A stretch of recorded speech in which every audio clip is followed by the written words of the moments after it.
Yes, everyone, welcome back to the channel. Stephen Howson, live and direct from Qatar. I am literally just in the World Cup media centre at the moment. Cheers for joining us. Make sure to get your questions in. And it's been moving at a bit of a quick pace. I did a quick reaction to the Glazers saying that they're willing to look to offers for investment opportunities and people who might be interested in buying the club. I think it's worth us having a look at some of the options. Now, of course, the great Michael Knighton, the man who about a couple of months ago had a consortium and the bid and the money ready to go, has distanced himself from it. Now he got what he wanted in terms of the club have said that they want to sell. So if they wanted to sell and you had the money, surely this is what you want, right? Unless you was bullshitting all along. So that might be the thing. Maybe it's not. Maybe circumstances have changed. But I think we all know the truth with that one, don't we? Let's look into the people who could be the new owners of Manchester United. Jim Ratcliffe is someone that seems to always attract attention, whose name always comes to the front in these sorts of things. Lifelong Manchester United fan, and seemingly a Chelsea fan for 20 minutes while Chelsea was available to buy. British billionaire, long-standing United fan. Declared his interest back in August, but said a couple of months ago he was told by the Glazers that we are not for sale when he contacted them. Now that's changed. Is he coming to the fore? Now a quick statement has been made by them saying that they're focusing on Nice, and chemical firm Ineos, where he's the chairman, have seemingly declined to comment. Radcliffe's name as one that's always been mentioned in the last few years, at least. There's someone that many would welcome, although there's some fears that he might not have the required sum of money. With the club currently being valued somewhere in the region of $4 to $5 billion, but the Glazers looking for more like $7, $8, or even $9 billion to actually sell, which just shows you the piss take that the Glazers have become. Oh, and by the way, if you've got $9 billion, yeah, we'll take that, but we're probably going to need another $1 billion to clear all the debts, and maybe another $500 million just to box off all of the things that the Glazers have neglected to do over the last 17 years. So it's a massive prospect. For anyone to come in and buy the club, you're talking about seriously wealthy individuals, and that means that you're then left with consortiums, or you're left with public investment funds. Manchester City are essentially one of the public investment funds, the way they're run. Newcastle is literally a public investment fund with the Saudis, the way that they've been bought. Now, the consortiums, that's just obviously groups of wealthy individuals, and you could have a mass one. You could have one with 1,000 Manchester United fans that have all got, say, somewhere in the region of 100 grand to £1 million being put in. You could put all of those together with a couple of higher net worth individuals that then take control of the club. That would be preferential. The most preferential thing is someone buys it and then sells it back to the fans in some sort of share or membership scheme. How likely that is, though, I'm not 100% sure. But there's a consortium supposedly inclusive of David Beckham, which honestly would get me a little bit excited. I don't care. And the Financial Times have said that David Beckham was open to having talks with potential bidders interested in boosting their chances of buying the club. And I'm probably going to do a video looking at the class of 92 as a whole, and why I've thought for a long time that their whole participation in the Salford thing was down to them eventually wanting to take over Manchester United. So I am not surprised to see David Beckham's name linked with this. Now, he's clearly not got the money. I mean, he's done all right for himself. I'm sure he's all right if you have to go and get around him, but I don't think he's got anywhere near the sort of cash that you would need to buy Manchester United, certainly on his own. He's definitely going to be the kind of guy that needs to do it, probably as the figurehead of some sort of a consortium. Obviously, he is currently owner of Inter Miami. It's not been perfect where it's gone there. They've obviously, it's a new team, new stadium, new sort of franchise, as they call it in America. And it hasn't been going perfectly there for him. But he is still incredibly popular at Manchester United, absolute legend of the club, and would probably attract a lot of interest because of the celebrity side of who he is. Like I said, get some questions in, and I will answer as many of those as I can. So you've got potential investment fund from Dubai has been sort of discussed. Now, Manchester City obviously bankrolled by the Abu Dhabi United Group. The Saudi Arabia Public Investment Fund has had a very controversial £300 million takeover of Newcastle United. You've got Paris Saint-Germain owned by the Qatar Sports Investments, probably the same people who built this building that I'm in. And there's rumours that have swirled that investors from another Gulf state are interested in buying United, and the Arabian Business Report are saying that the Dubai Public Investment Fund could be a potential buyer for Manchester United.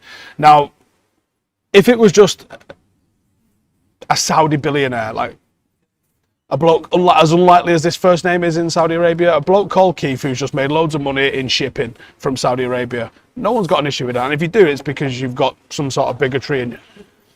No one's got an issue with that. Now, I believe the head guy in Dubai, I'm not sure of his official title, the top dog in Dubai is a Manchester United fan, and I believe at some point the Public Investment Fund of Dubai was looking at buying Liverpool, but he put a bosh on it because he is a United fan. Now, there is a lot of talk that they're probably going to try to buy Manchester United. On one hand, I go, this might be the only way clubs at the top are able to compete now. How do you compete with the country of Qatar? How do you compete with the country of Abu Dhabi? How do you compete with the country of Saudi Arabia? And this is before the likes of China and that get involved, which I think is going to happen. How do you compete with those things? It's essentially unlimited money. But I wouldn't want Manchester United to be owned by that. My dream is that Manchester United are owned by the fans. That is my dream, whether that's realistic or not. That is how I would like to see it. And would, for example, the Dubai Investment Fund, Public Investment Fund Dubai, make us competitive? Yes, I'm sure it would. But at what cost? Unfortunately, I think it's a very, very real prospect. I think it's a very, very real prospect. And I think there's probably going to be a lot more to come from that. Now, another one that came about in the last 24, 48 hours, which has been an absolute shock for me, is Apple. So Apple, I think they're the world's richest company. I think. If not, they're in the conversation to be. I had a quick look at what their revenue is, and they make essentially $1 billion a day. So they could buy United in about a week in terms of their revenue. So buying Manchester United is not a problem for Apple at all. Why would they buy us? For the same reasons that someone like Amazon or Sky wanted to buy us back in 1998. It's because ultimately Manchester United is a content vehicle, and if Apple wants to get into either live sports or integrate more content into their devices, which is what they sell, then owning a club and having a seat at the table, because this is what's important for these companies, is having a seat at the table in the conversations to when TV rights and broadcasting is divvied up is a very powerful tool for a company. So that's why this would be an exciting investment opportunity for somebody like an Apple. A senior reporter who reports on Apple did tweet yesterday, "For Manchester United fans landed on my profile today. I'm an Apple reporter, not a sports reporter. Feel free to roast me if you don't believe me, but I have it on good authority that Apple's not planning to buy the club. Sorry to ruin the fun." Now, I don't know where the original sort of rumours came from Apple. And Apple aren't exactly known for buying, I don't think they've ever bought a sports club. But they do often buy weird technologies and enter into weird markets. So I think it's one of those that you're just going to have to say, let's wait and see on this one. There's probably nothing in it. But they could buy us without even blinking. And the Manchester Evening News has reported that a fella called Amancio Ortega, who founded the Zara fashion chains worth right loads of cash. I've never heard of him. I don't even know if he's legit. He's told senior executives of his thing, according to the MEN. So it seems like there's a fair few people in the mix. And I think as we saw with Chelsea, Chelsea went for more than their market value. A lot more than their market value. And not only did they go for more than their market value, but Roman Abramovich was able to put a covenant on the sale that guaranteed the buyer of Chelsea would then have to invest X number of million into the team and into the club. So if Manchester United was to be bought, I am almost certain they would go for a lot more than the Glazers are looking for, which is already a lot more than the current market value.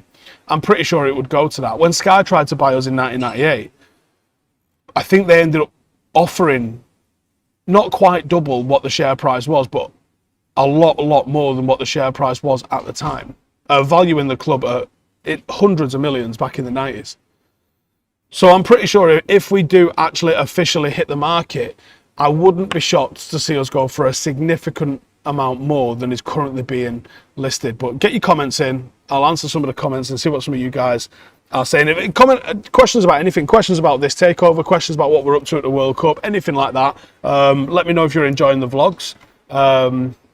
We went to the Korea-Uruguay game last night. It was dead in the Uruguay end, so me and Ronaldo went and got in the Korea end and had a good old time. Andrew says it'll go to an American consortium full of the NFL owners. Amar says tech does not invest in sports ever. Has it ever had the sort of capital to invest into this? And tech is now content, and I think those things are very closely aligned. Blue says, how was Cafu? You have to wait and see the video. We just asked him a few straightforward questions. Peter with a super chat says, hope you're having fun out there. Enjoy watching you with Joel. He seems to bring out a different side of you. Do you think this affects the January window? All the reports at the moment on the January window have been suggesting that we was never going to spend anything anyway. So I think we have to bring a striker in, otherwise it's a massive missed opportunity in my opinion. Ronaldo's clearly gone. You got to bring somebody else in. No two ways around it. Robert Mansell says, I'm surprised China aren't interested. Maybe we just don't have people with the contacts to know what they're thinking at the moment. Maybe they are interested. James says, AOSD, always loving the content. Keep up the fantastic work. Thank you. Liam says, vlogs have been great. Keen for more. There should be a couple more coming your way very, very soon. So definitely keep an eye out for those. There'll be one coming from yesterday. And then I'm off to the England game tonight, so you should be able to tune in and see that one. Goodness says the number of 0-0s this World Cup's alarming, and we're just 1 week in. Last night was an interesting game. It was a boring first half in some aspects because it was a dead atmosphere where it was, but the second half we was getting into it. It was a good game though. Adam says hearing a lot about Saudis. Ryan says waiting for the Glazers interview with Piers Morgan talking about how they don't respect the fans because we don't respect them. Zelig says I love how Brazil have dropped Fred. All is right in the world once again. Abu says Apple really going to buy Old Trafford. Amar says American consortium seems the most realistic. Give us Dubai. What a beautiful country. I was in Dubai Wednesday and I'm going to be there again tomorrow to go and film with Patrice. But I don't know where that leaves us. And is it a case of, well, you can't beat them, join them in terms of City and Paris Saint-Germain and Newcastle and stuff like that? I don't know. No Retreat, No Surrender says that is the Brazilian t-shirt you're putting on. It's a good one, isn't it? R9 from 98. Sensational. Alex says Brazil were better when Neymar came off. Sometimes teams can be better when the big player is off. I think Neymar knows this World Cup could be about him, and was it Evra saying it the other day where he said he seems to be playing for the team more? I think that wasn't the case last night. Who would my ideal owner or owners be? I wouldn't be against, depending who's involved, obviously. I wouldn't necessarily be against the consortium that Beckham's a part of. I think that's probably more realistic than the fans, but the answer always is I want it to be a members club owned by its fans. But I don't know what the odds of seeing that come to reality are.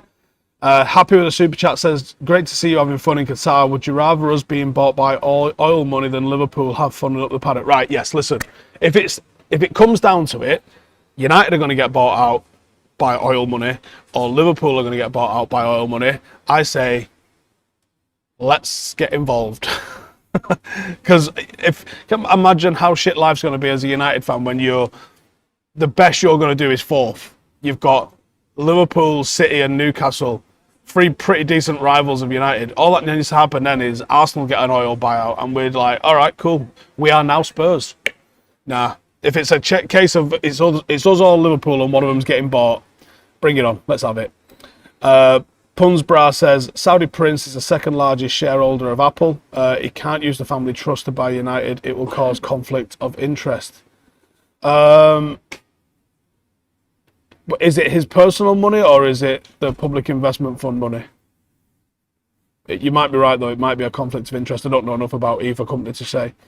Mark says, do I think the Class of 92 have the experience or know how to control us?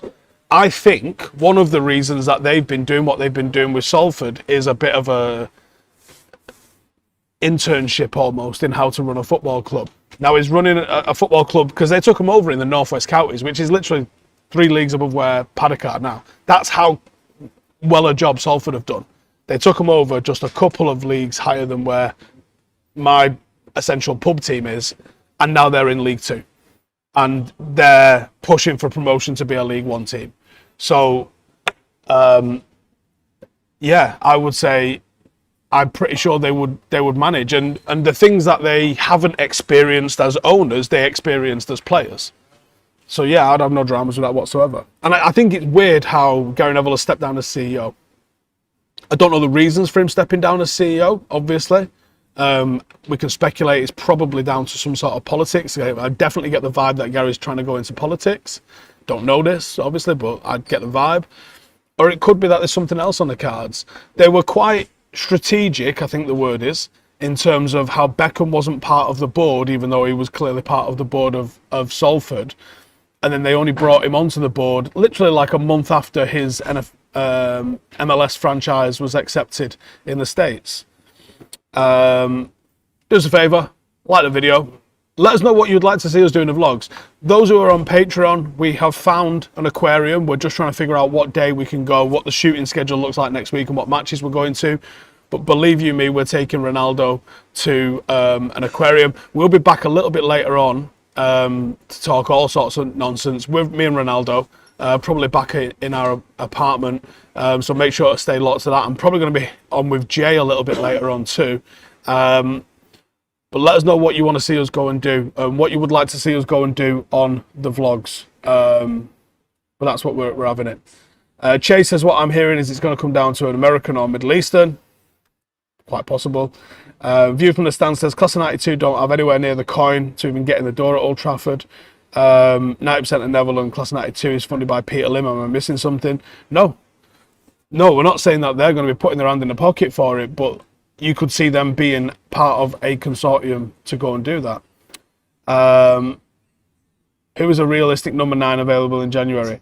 Being available, we obviously don't know about, but there's so many number 9s that would do bits for us.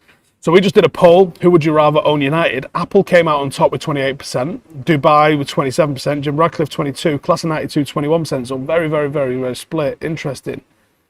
Alex says, see, the Emirates don't have strict rules like Saudi or Qatar, and it's becoming quickly westernized. So if City, Abu Dhabi and the United can get Dubai, I can definitely see something happening with Dubai.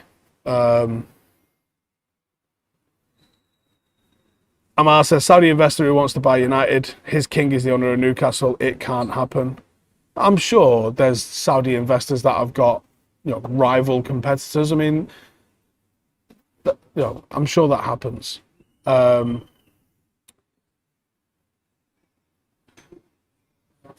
says, just seen Sancho is back in special training. I've seen he's going out there doing one-to-one stuff. Liam says, the stadiums look great on TV. Be really excited for that if a Middle Eastern owner came in.